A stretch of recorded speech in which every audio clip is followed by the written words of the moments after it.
Kudos to the Director General for helping maintain GPH's ability to retain employees. I can remember when he came, a lot of people feared jobs will be lost, but years after staff have their jobs, and the authority has even been able to take more people. This one is from Kwame Boni in Tema. I remember the DG on his last Eye on Port appearance explained the Togo free port phenomenon. Can he try to let viewers understand whether it's free to import in Togo or not? This one is from John Paul, a concerned citizen.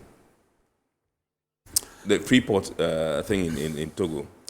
Okay. You can just explain what it is. Yeah, okay. I mean, let me just mention that the opportunity to maintain jobs and also create new ones. Right. Personally, much as the staff are appreciating me, I want to give all that commendation to His Excellency the President of the Republic of Ghana, Nana Akufo-Addo, because when I came and we noticed the approach and the challenges ahead of us, and we presented the concern to him, he embraced it and gave full support to GPHA for us to be able to, take a certain position and get a certain coverage of cargo to do, so that we can be able to maintain jobs and create new. So all the credit will go to our president and, of course, and the vice president, because this was discussed with both of them and they embraced and supported us to go on that trajectory. So we give thanks to them and then encourage all of us to continue to work very hard.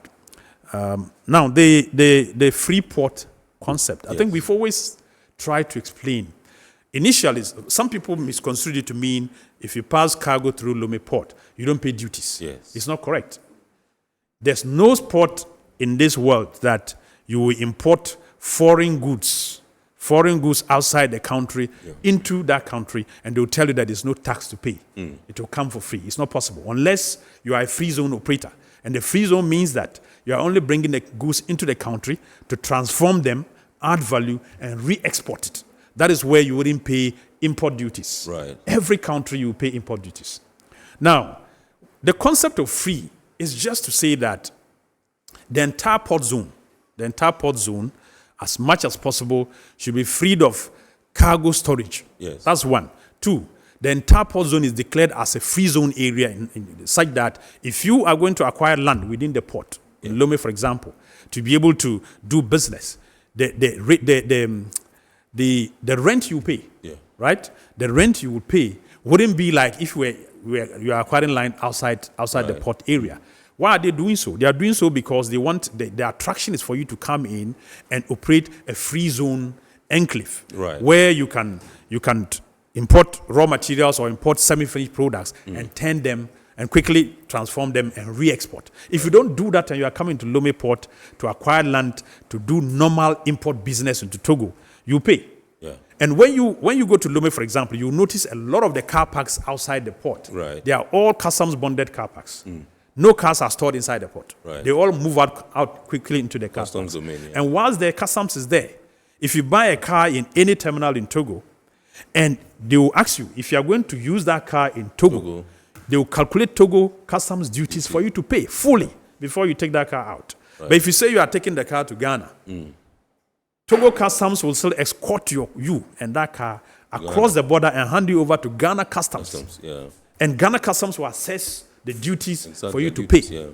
So this free thing we are talking about, it's just a concept. But it doesn't necessarily mean that if you go to Togo, you get things for free. And let me use this opportunity to talk about what people claim that a lot of Ghanaian importers are now using Togo ports. Look, every businessman tries to look at supply chain. Where can I get better value? We are told that they've developed warehouses in Lome and they import and then they come. And I ask my question, if you are an importer for Ghana's market and you develop a warehouse in Lome, you import transit cargo into Lome, it means that Lome customs will make sure that that cargo has to cross into Ghana. Now, how do you get into Ghana without paying duties? It means you smuggle it.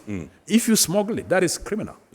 And if it is criminal, it means that Ghana's authorities must do everything possible to ensure that such criminal acts don't exist. You should be able to police the borders and ensure that cargo doesn't come in smuggled. Every cargo is declared, customs duties are paid, then you come in. So that together, if we have a case to make to government that adjust the duties for us to be more attractive, we do so.